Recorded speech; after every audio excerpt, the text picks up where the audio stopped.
은혜로운 찬양 감사합니다. 불꽃 같은 주성령, 불길 같은 주성령, 이 추운 겨울에 꼭 필요한 성령인 것 같습니다. 찬바람이 쌩쌩 불고 길은 얼어 있더라고요. 예. 찬바람이 쌩쌩 부니까 나가기도 싫고 길은 텅텅 얼어가지고 넘어지기도 하고. 근데 그 모든 문제를 해결했던 것은 따사로운 햇살이었습니다. 예, 따뜻하게 바람이 부니까 밖에도 나가고 싶고 그 온 길도 녹이게 됐습니다. 세비찬데 그 불길 같은 성령이 임하기를 원합니다. 연습실이 많이 춥더라고요. 우리 마음에도 따뜻한 주님의 성령이 임하길 원합니다. 강팍해진 우리의 마음이 녹여질 수 있고요. 고난이 가득해서 넘어지는 우리의 삶의 길도 다 녹아져서 평탄하게 될 것을 믿습니다. 이 시간 그 귀한 성령의 말씀을 통하여서 변화받는 저와 여러분 되시기를 주님의 이름으로 간절히 축원합니다. 주신 말씀 가지고요, 처음 사랑을 잃지 않는 교회라는 주제로 말씀 나누려고 합니다. 1세기 기독교인들은 지금 우리와 다르게 엄청난 박해 가운데에서 신앙생활했습니다. 당시 사회는 로마 제국의 지배를 당하고 있었으며 속한 모든 나라는, 이 로마 제국에 속한 모든 나라는 절대 권력을 가진 황제를 인간이 아니라 신으로 숭배해야 했습니다. 로마 제국에 속한 모든 나라와 사람들은 황제를 신으로 숭배했지만 오직 하나님만을 섬기는 교회는 이를 반대하였습니다. 인간인 황제를 신으로 숭배하지 않았다는 것입니다. 이로 인해 1세기 기독교인들은 견디기 힘든 멸시와 핍박을 당했으며 콜로세움에서 순교당하기도 했습니다. 그런데 놀라운 것은 이런 엄청난 박해 속에서도 교회가 소멸된 것이 아니라 많은 사람들이 세례를 받았고 기독교인이 되었습니다. 로마 제국 내에 기독교인의 수가 많아졌어요. 그래서 200년 후인 313년 콘스탄티노플 황제에 의해서 밀라노 칙령이 발의됐는데 기독교를 로마의 국가 정교로 인정하게 된 것입니다. 어떻게 로마 제국의 큰 박해 속에서 교회가 무너지지 않게 되고 부흥하게 된 것일까? 그것은 박해당하는 그 순간에도 모든 교회들이 하나님과 이웃을 사랑하라는 예수의 가르침을 지켰기 때문입니다. 그들은 박해 속에서도 끝까지 살아가는 예수님을 부인하지 않았습니다. 부인하면 살 수 있는데, 부인하면 평안하게 살 수 있는데 끝까지 부인하지 않았고 죽어갔습니다. 그리고 더 중요한 것은 그들을 죽이려는 자, 그들을 핍박하고 저주하는 자를 원망하지 않고 용서하며 끝까지 사랑했습니다. 결국 이 예수님이 가르친 놀라운 사랑이 박해당한 기독교가 로마의 국교가 된 이유가 되게 되었다는 것입니다. 예수님께서 교회에 가르치신 사랑의 힘은 놀랍습니다. 우리의 구원의 역사가 그렇지 않습니까?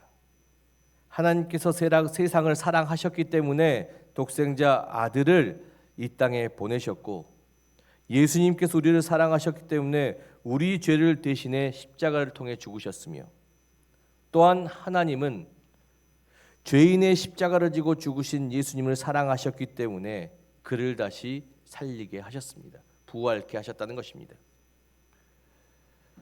사랑은 세상 어떤 권세도 끊을 수 없는 하나님의 놀라운 능력이라는 것입니다. 사도 바울 역시 그리스도인의 강한 능력이 사랑에서부터 시작된다고 이야기하고 있습니다. 고린도전서 13장의 말씀을 보면 사도 바울은 방언하는 능력과 예언하는 능력과 산을 옮길 만한 강한 믿음이 있어도 사랑이 없으면 헛일이라고 전하고 있습니다. 도대체 사랑에 어떠한 능력이 있기에 도대체 어떤 것보다 사랑이 위대하다고 사도 바울은 이야기한 것일까요? 고린도전서 13장 7절의 말씀에 보면 사도 바울은 여기에 이와 같이 답하고 있습니다. 고린도전서 13장 7절의 말씀 함께 묵상하겠습니다. 사랑은 모든 것을 참으며 모든 것을 믿으며 모든 것을 바라며 모든 것을 견디느니라. 아멘. 어떠한 박해나 시련 속에서도 교회가 부흥할 수 있었던 것은 사랑 안에 있는 이 능력, 모든 것을 참게 하고 모든 것을 믿게 하고 모든 것을 견디게 하고 모든 것을 바라게 하는 이 능력이 있었기 때문입니다. 한국 교회는 지금 엄청난 시련 가운데 있습니다. 코로나 팬데믹 상황 이후 세상은 교회를 비난하고 있으며 많은 성도들이 교회를 떠나가고 있습니다. 이 어려운 현실 속에서 교회가 잃어버리지 말아야 할 것은 모든 것을 참게 하고 모든 것을 믿게 하고 모든 것을 바라게 하고 모든 것을 견디게 하는 이 사랑에 있을 줄로 믿습니다. 오늘 하나님은 이 시련 가운데 있는 모든 교회를 향해 사랑을 회복해야 될 것을 당부하고 있습니다. 요한계시록에 나온 7교회 역시 마찬가지였습니다. 사도 요한이 살았을 당시 교회는 외부적으로 로마 황제 도미티아누스의 혹독한 박해로 인해 고통당하고 있었으며 내부적으로는 교회 내 침투한 거짓 교사와 이단들로 인해 교회가 혼란스러웠습니다. 이러한 상황 속에서 많은 그리스도인들은 끝까지 믿음을 지키며 혹독한 박해 속에서도 끝까지 믿음을 지키며 죽어가야 되는지 아니면 세상과 적당히 타협하고 예수를 버리고 그저 평안하게 살아가야 되는지 그 문제를 두고 고민하고 있었습니다. 박해와 혼란의 절체절명의 위기 속에서 그들이 이런 고민을 할 때 하나님은 에베소 교회를 시작하여 7교회를 향해 사도 요한을 통해 말씀을 주셨습니다. 요한계시록 2장 1절의 말씀 함께 보겠습니다. 함께 읽겠습니다. 에베소 교회의 사자에게 편지하라.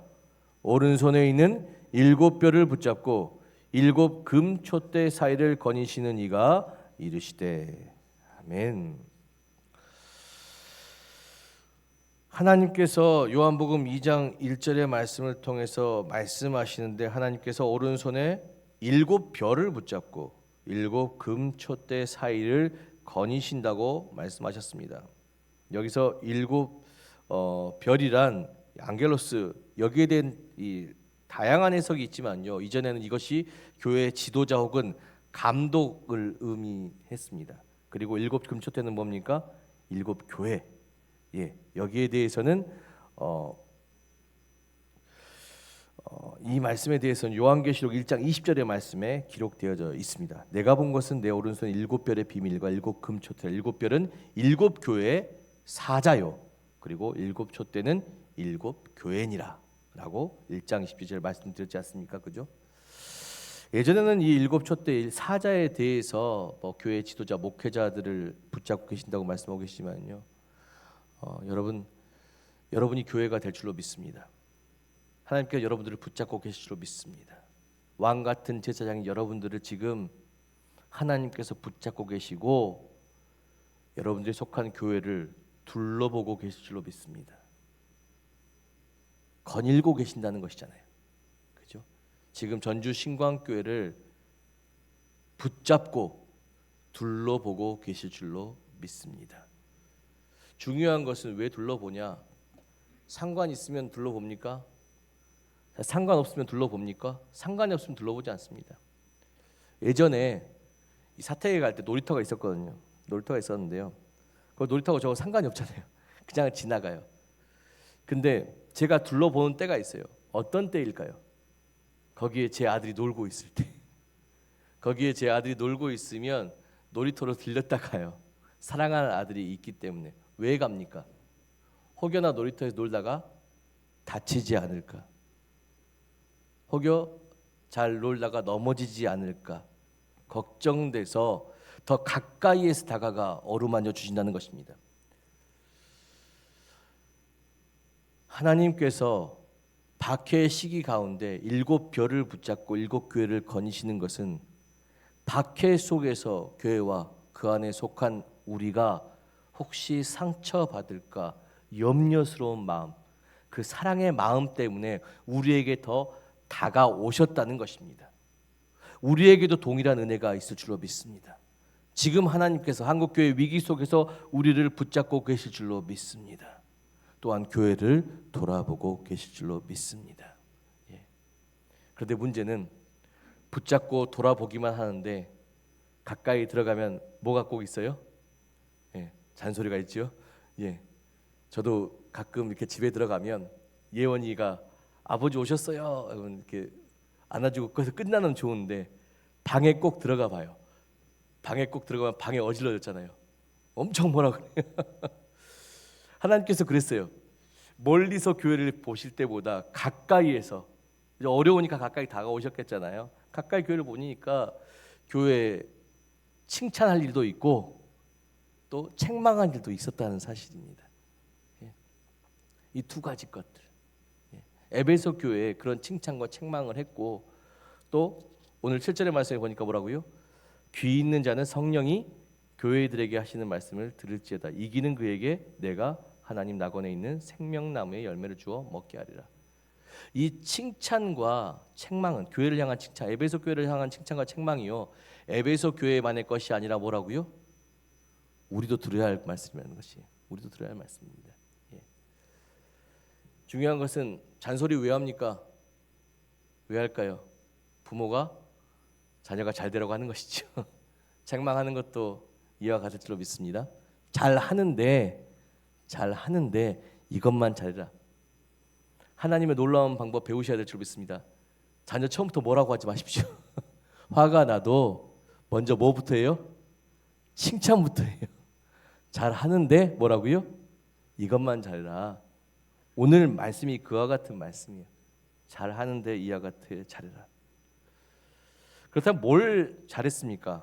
에베소 교회는 2절 말씀 함께 볼까요? 내가 내 행위의 수고와 내 인내를 알고 또 악한 자들을 용납하지 아니한 것과 자칭 사도라 하되 아닌 자들을 시험하여 그 거짓된 것을 내가 드러난 것과 3절 또 내가 참고 내 이름을 위하여 견디고 게으르지 아니하는 것을 아노라.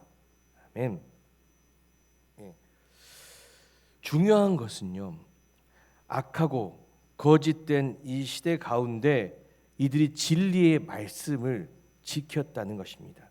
진리의 말씀을 지켰다는 것입니다. 에베소는 이 당시에 황제를 숭배하는 신전이 있었고 모든 이들이 황제를 숭배했습니다. 그렇지 않은 박해를 당했어요. 모든 사람들은 박해 당할 것이 두려워 황제를 숭배했지만 오직 주님만을 섬기는 에베소 교회는 어떠한 악한 우상도 용납하지 않았습니다. 박해를 당하면서까지, 순교를 당하면서까지 세상과 타협하지 않고 오직 선하고 인자하신 주님만을 섬겼다는 것입니다. 또한 교회 내적으로 그들을 유혹하는 거짓 교사들이 있었다는 것입니다. 거짓 교사들은 유대 율법과 헬라 철학과 지식을 가지고 잘못된 교리로 그들을 유혹하고 그들을 넘어지게 하려고 했지만 그들은 어땠습니까? 진리의 말씀에 더욱 집중했고 그것을 분별하며 선이신 하나님의 뜻을 지켜나갔습니다. 악한 자들의 박해와 거짓 교사들의 유혹 속에서도 그리스도인들은 절대 흔들리지 않고 진리이신 하나님을 강력하게 외쳤다는 것입니다. 하나님은 이런 자를 축복하십니다. 마태복음 5장 11절과 12절 말씀 함께 보겠습니다. 나를 인하여 너희를 욕하고 핍박하고 거짓으로 너희를 거스려 모든 악한 말을 할 때에는 너희에게 복이 있나니 기뻐하고 즐거워하라. 하늘에서 너희 상이 크미니라. 너희 전에 있던 선지자들도 이같이 핍박하였느니라. 아멘. 악한 자들과 거짓 교사들의 입술이 욕하고 핍박하며 거짓을 말할지라도 그리스도인들은 그들과 타협하거나 동조하지 말아야 합니다. 그리스도인의 입술은 항상 주의 진리의 말씀을 외치며 싸워야 합니다. 박해와 유혹 속에서도 이 믿음의 선한 싸움을 끝까지 하는 그리스도인에게 하나님은 약속된 상인 생명나무의 열매를 주심으로 죄악으로 무너지는 가정과 교회와 세상을 여러분들을 통해서 다시 살리게 하실 줄로 믿습니다. 그러니 끝까지 지키십시오. 이 축복은 에베소 교회만이 아니라 이 말씀을 듣는 지금 여러분에게도 말씀을 듣고 순종할 수 있는, 말씀을 듣고 이 진리를 이 세상 가운데 외칠 수 있는, 가정 가운데 외칠 수 있는, 교회 가운데 외칠 수 있는, 세상 가운데 외칠 수 있는 여러분에게 주어진 축복일 줄로 믿습니다. 악인들의 횡포와 거짓 교사들의 유혹이 가득한 이 세상, 선이신 하나님의 공의와 평화를 우리의 입술로 외치며 나아갈 때 우리에게도 에베소 교회에 주어진 생명나무의 열매가 주어지게 될 줄로 믿습니다. 우리의 입술을 진리의 말씀으로 무장하십시오. 그런데 중요한 것은 우리의 입술이 진리의 말씀으로 무장되어도 우리의 마음은 이 다른 것으로 채워져야 한다는 것입니다. 진리의 말씀으로 강력하게 무장해서 복음을 지켜갔던, 그 복음의 진리를 지켜갔던 에베소 교회는 하나님께 책망을 듣게 됩니다. 무엇 때문에 책망을 듣습니까? 4절 말씀 함께 볼까요? 그러나 너를 책망할 것이 있나니 너의 처음 사랑을 버렸느니라. 아멘. 처음 사랑을 버렸기 때문에 하나님께 책망을 들었어요. 정말 진리의 말씀을 세상 가운데, 아까 그러면 박해를 통해서도 순교를 당하면서까지 진리를 외쳤던 얼마나 믿음이 강직한 교회였습니까? 성도들이었습니까? 그런데 그들이 책망을 받은 것이 처음 사랑을 잃어버렸기 때문이라고 합니다. 그렇다면 처음 사랑은 무엇일까? 5절의 말씀에 나와 있죠. 그러므로 어디에서 떨어졌는지를 생각하고 회개하여 처음 행위를 가지라. 처음 사랑은 무엇입니까? 처음 행위라는 것입니다.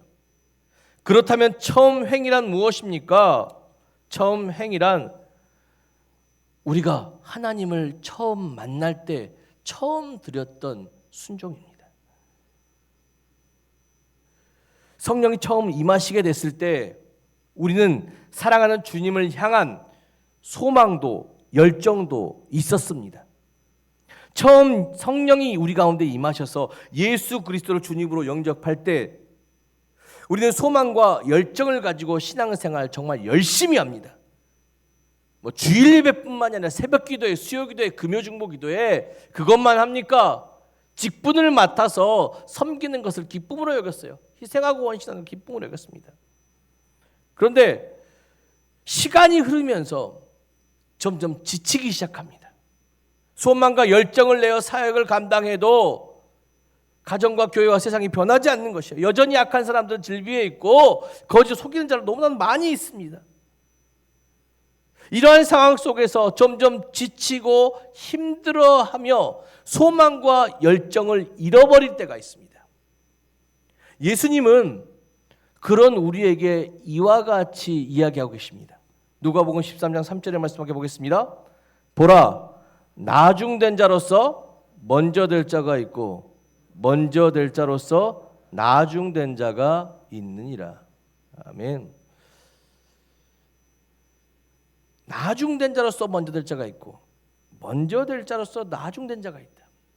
처음에 그렇게 열정을 쏟아붓고 정말 큰 소망을 가지며 기도했지만 점차 시간이 흐르면 흐를수록 그 소망도 열정도 사라지게 돼요. 어떻게 돼요? 이제는 사명도 사역도 다 내려놓고 새벽기도 갔던 것도 안 가고 수요기도에 갔던 것도 안 가고 금요기도에 갔던 것도 안 가고 뭐만 해요? 주일 예배만 간신히 드리고 있어요. 주일 예배만 간신히 드리고 있습니다. 마치 잔치에 나오는 포도주와 같이, 포도주의 비유에 잘 보면은요, 그 잔치의 주인이 어떻게 해요? 처음에는 좋은 포도주를 드리다가 나중에 어떻습니까? 포도주가 떨어지면 나쁜 포도주를 준다고 하지 않습니까? 그죠? 네.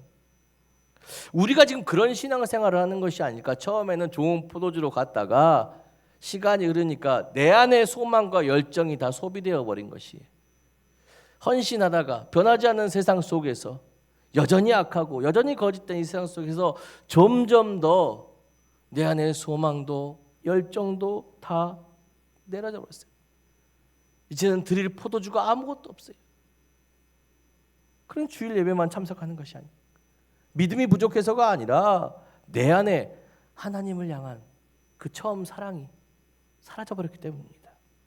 어떻게 이것을 회복할 수 있습니까? 어떻게 내 안의 소망과 열정을 다시 한번, 내 안에 잃어버린 처음 행위를 다시 한번 회복할 수 있습니까? 세례 요한은 이 처음 행위를 회복하기 위해서는 뭐라고요? 어디에서 떨어졌는지 생각하라고 합니다. 소망과 열정을 잃어버린 것은요, 내 안에 내가 예수와 멀어졌기 때문입니다. 예수의 손을 어느 순간 놓아버렸기 때문이에요. 물이 포도주가 되게 하시던 예수님, 그를 놓쳐버렸기 때문에 어느새 내 안에 소망과 열정이 사라지는 것이에요. 사명 감당할 때, 주일 예배 감당할 때 정말 중요한 것은 말씀과 기도로 무장하는 것입니다. 사랑하는 성도 여러분, 예배 드렸다고 해서 말씀 드리는 거 아니에요. 각 가정에서 말씀 묵상하십시오. 각 가정에서 기도하십시오. 그래서 뭐라고요? 내 안에 예수의 마음을 채워 넣으십시오. 내 안에 예수의 열정이 있고 내 안에 예수의 소망이 있으면 끝까지 예배드리고 끝까지 헌신하고 끝까지 소망을 가지며 끝까지 열정을 가지며 교회와 세상을 섬기게 될 줄로 믿습니다. 왜요? 내 안에 뭐가 있어요? 물이 포도주가 변하게 하신 주님이 계시기 때문이에요. 아무것도 아닌 물을 기쁨의 포도주, 하나님의 기쁨이 되는 포도주로 변하게 하신 예수가 계시기 때문에, 그렇죠? 그렇게 하기 위해서는 다시 내 안에 예수를 회복해야 합니다. 그렇게 됐을 때 다시 한번 주 뜻대로 살아가게 되고 주 안에서 열정을 회복하고 주 안에서 소망을 가지며 처음 된 자일지라도 끝까지 처음 된 자처럼 날마다 뭐라고요?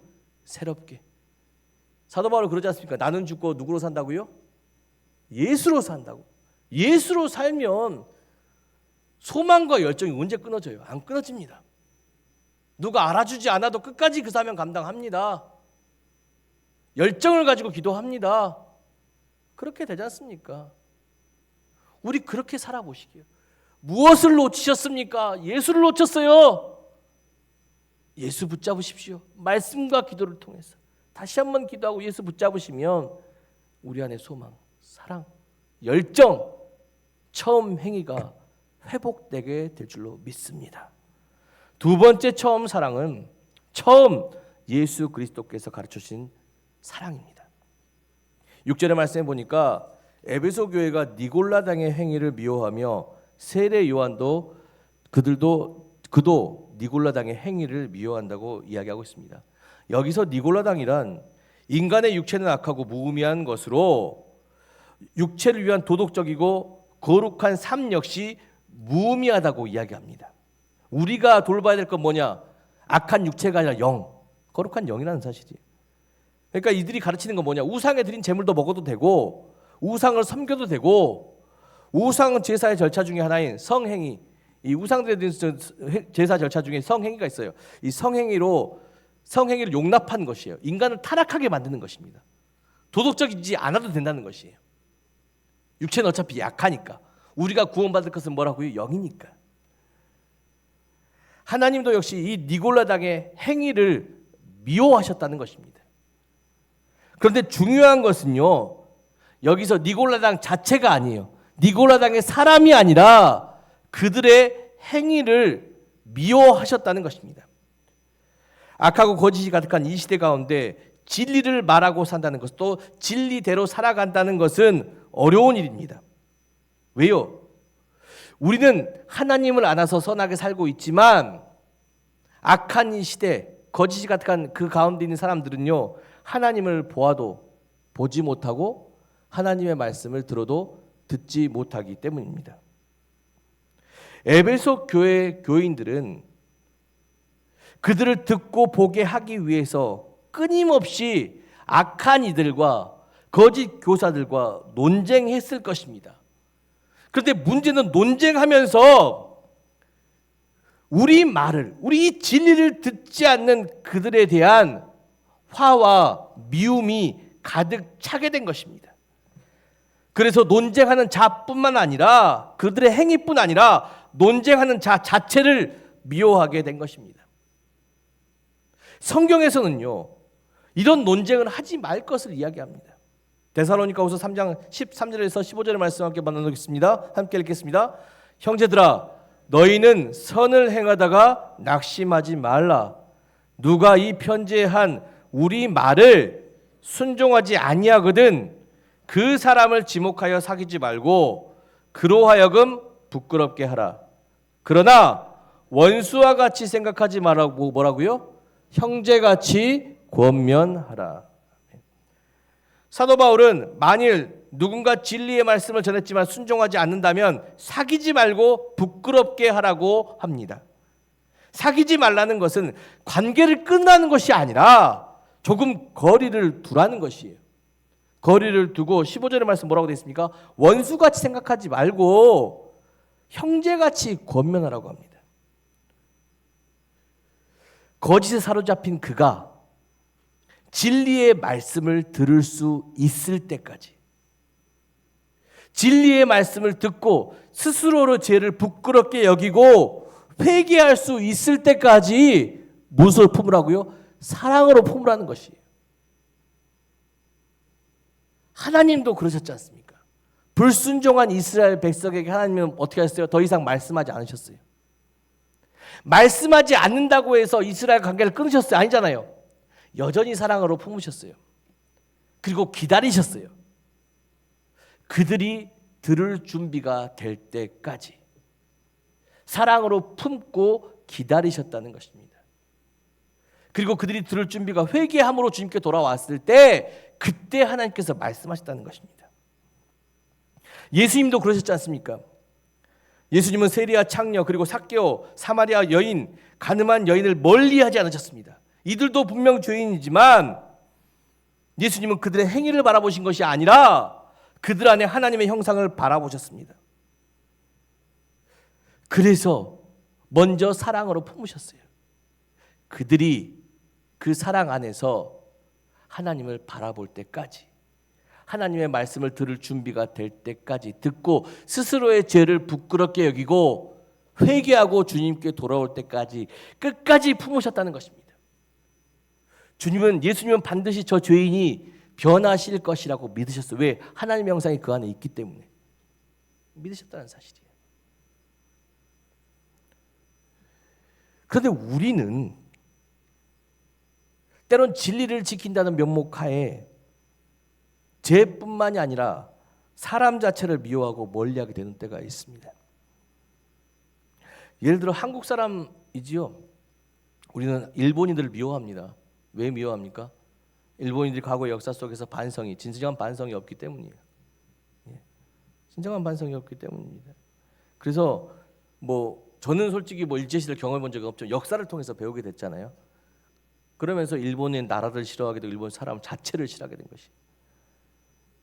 동성애 문제도 마찬가지죠. 동성애 문제는 물론 죄입니다. 하나님께서 죄지만 그리스도인들은 동성애자들을 박해의 시선이나 멸시의 시선으로 바라봐서는 안 됩니다. 사랑의 시선, 죄이긴 하지만 먼저 품어주라는 것이. 가늠한 여인도요, 예수님께서 돌을 던지셨습니까? 아니잖아요. 사랑으로 먼저 품으셨어요. 그러고 나서 그 사랑 안에서 그 여인이 죄를 부끄럽게 여기자 뭐라고 말씀하십니까? 다시는 이와 같은 죄를 짓지 말아라. 그러니까 스스로 죄를 부끄럽게 여길 때까지 사랑으로 품으라는 것이. 동성애자도 마찬가지죠. 교회가 품어줘야죠. 그리고 스스로 죄를 부끄럽게 여길 때까지, 그가 스스로 회개할 수 있을 때까지. 정치적인 문제도 마찬가지예요. 요즘 부산에 있는 그 교회들이 대통령 탄핵을 반대 하면서 막 대통령을 욕하기도 하고 찬성하기도 하고 막 엄청나게 하고 있는데요. 교회는 누군가를 저주하는 것이 아닙니다. 사랑으로 품어야 될 것일 줄로 믿습니다. 교회는 다툼을 야기하는 것이 아닙니다. 교회는 한 사람의 변화를 위해 기도해야 되는 곳이 될 줄로 믿습니다. 예. 그건 잘못된 가르침입니다. 우리가 배워왔던 지식과 관념은 때론 우리가 누군가와 관계를 맺기도 전에 멀리하게 만들어버립니다. 하나님은, 그리고 예수님은 우리가 이런 것들에서 자유로울 수 있게 이렇게 해주셨습니다. 갈라디아서 5장 1절의 말씀 함께 보겠습니다.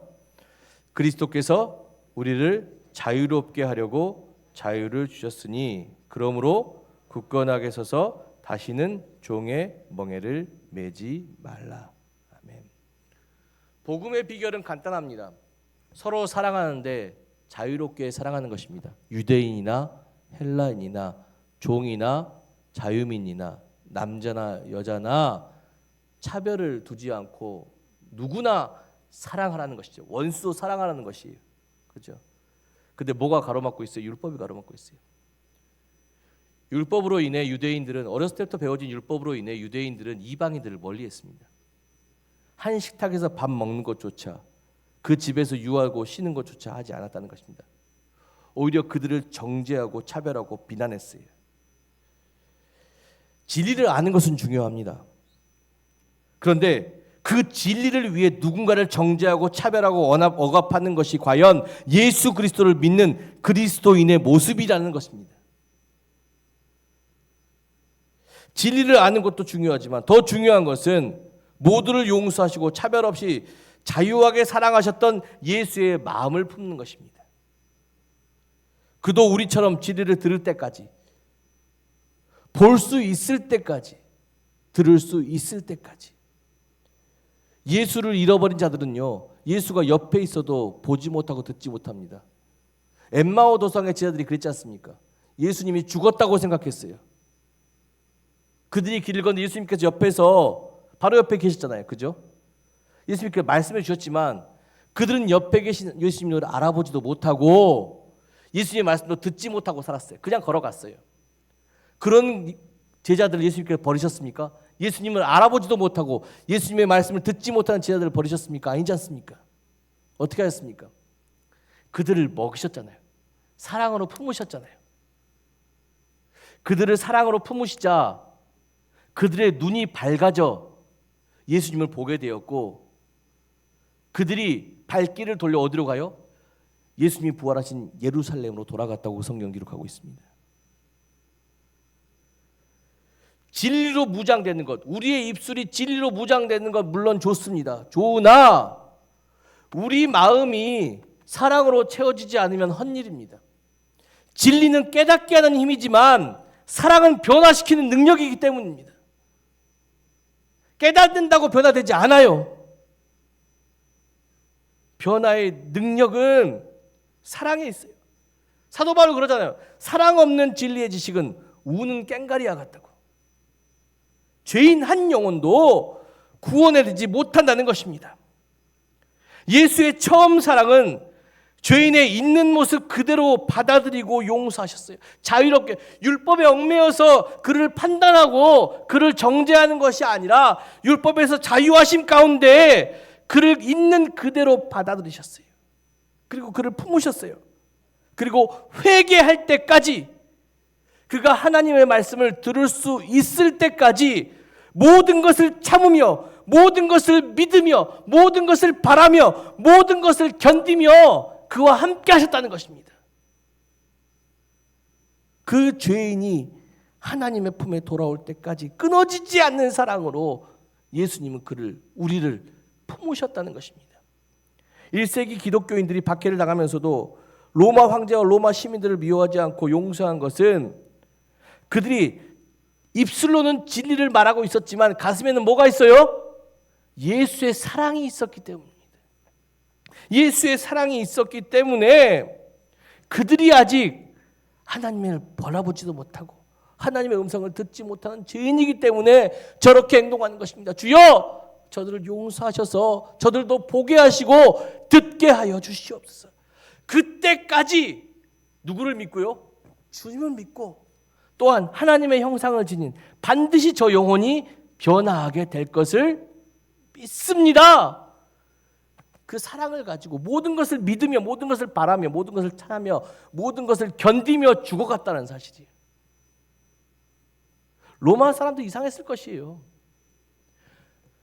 분명히 내가 누군가를 죽이면 그 죽임 당한 사람이 원망하고 자기를 죽이려는 사람을 원망하고 저주할 텐데 그들이 사랑한다고 말하기 때문에 사랑한다고 나는 당신을 용서하며 사랑합니다.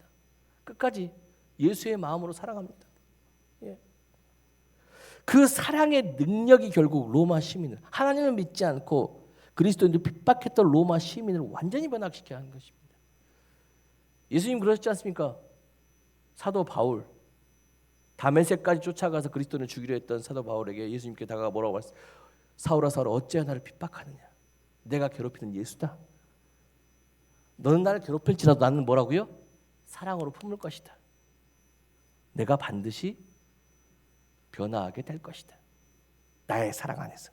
결국 변했지 않습니까? 그래서 그리스도의 박해자로 박해자의 사도로서 교회를 세운 사도로서 변하지 않습니까? 사랑하는 성도 여러분, 이 사랑의 능력, 하나님을 보지 못했던 자를 보게 하는 그 사랑의 능력이 여러분에게도 있을 줄로 믿습니다.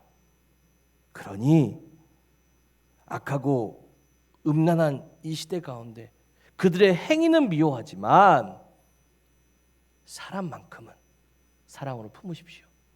용서하고 받으십시오. 어떻게 될 때까지요? 그가 주 안에서 변하게 되는 때까지. 하나님을 바라보고 스스로의 죄를 부끄럽게 여기며 회개할 때까지 우리는 그들을 사랑으로 품어야 할 줄 믿습니다. 사랑하는 성도 여러분, 우리의 입술은 주의 진리로 싸워야 하며 우리의 마음은 주가 주신 처음 사랑으로 채워져야 합니다.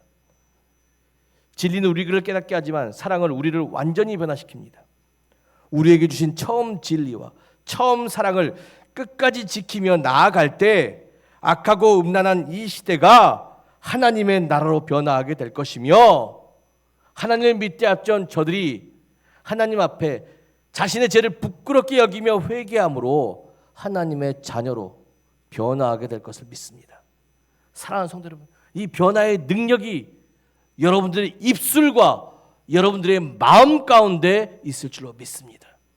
진리로 채워진 입술, 그리고 사랑으로 채워진 마음, 오늘도 그것을 가득 품으신 채 세상에 나가 죄인들을 구원하고 생명나무의 열매를 상급으로 받으실 수 있는 저와 여러분 되시기를 주님의 이름으로 간절히 축원합니다.